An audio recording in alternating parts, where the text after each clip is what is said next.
ख्रिस्ताचा सण हा संपूर्णपणे आशेचा सण आहे. आशेचा सण आहे. आपल्या जीवनामध्ये पुनरुत्थानाची नवी आशा निर्माण होते.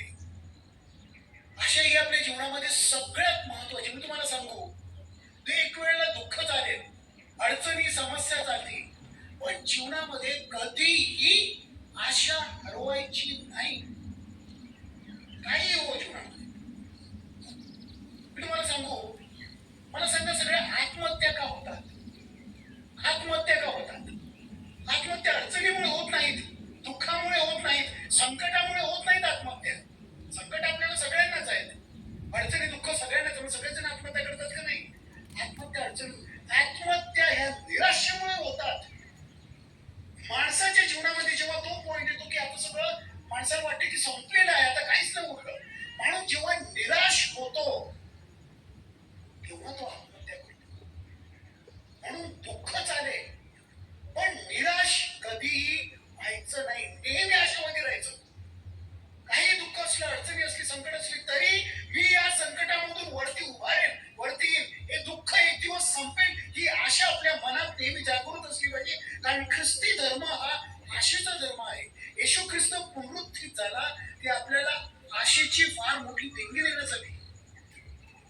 म्हणून हिंदीमध्ये एक फार छान वाक्य बोललं जातं. काय बोललं जातं की आदमी खाने के बिना 4 हफ्ते जिंदा रह सकता है, आदमी पानी के बिना 4 दिन जिंदा रह सकता है, आदमी हवा के बिना 4 मिनट जिंदा रह सकता है, लेकिन आदमी उम्मीद के बिना 4 सेकंड भी जिंदा नहीं रह सकता. वो जिंदा तो रहेगा लेकिन जिएगा नहीं. जर आपण आशा चढवली तर आपण कदाचित जगणार, आपण कदाचित जिवंत राहणार, पण जगणार मात्र नाही.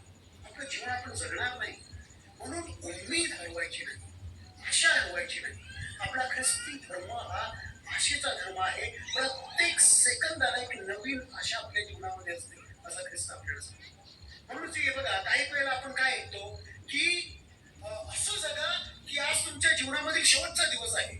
ठीक आहे, ओके, ते महत्वाचं, नो प्रॉब्लेम आपल्याला जगायला. पण मी तर त्याच्या पुढे एक अजून स्टेप जायला सांगेन की असं जीवन जगा की आज तुमच्या जीवनामधला संपूर्ण भविष्यासाठी पहिला दिवस आहे. असं जीवन जगा.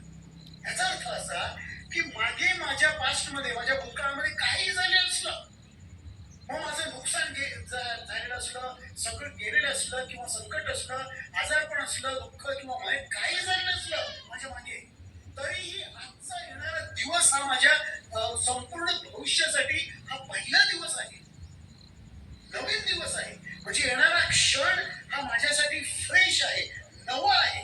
मी एक नवीन सुरुवात करू शकतो, काही झालं असलं तरी. काही ही आशा आपल्या मनामध्ये असली पाहिजे. म्हणून हिंदीमध्ये सांगतात की झिरो से स्टार्ट करने की क्षमता रखो. शून्यापासून स्टार्ट करण्याची क्षमता असली पाहिजे.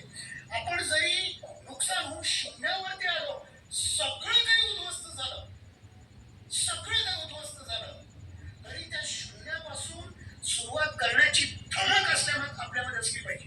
ह्याला म्हणतात आशा.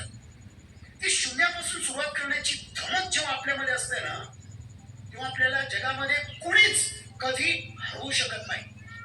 आपल्याला कुठल्याच गोष्टीची कधी भीती वाटणार नाही. कारण चालेल, काय व्हायचं आहे, जास्तीत जास्त होऊ दे, मी पुन्हा उठणार शून्यापासून. आपल्या मनात नेहमी जागृत असली पाहिजे. तरच आपण हा पुनरुत्थित ख्रिस्ताचा सण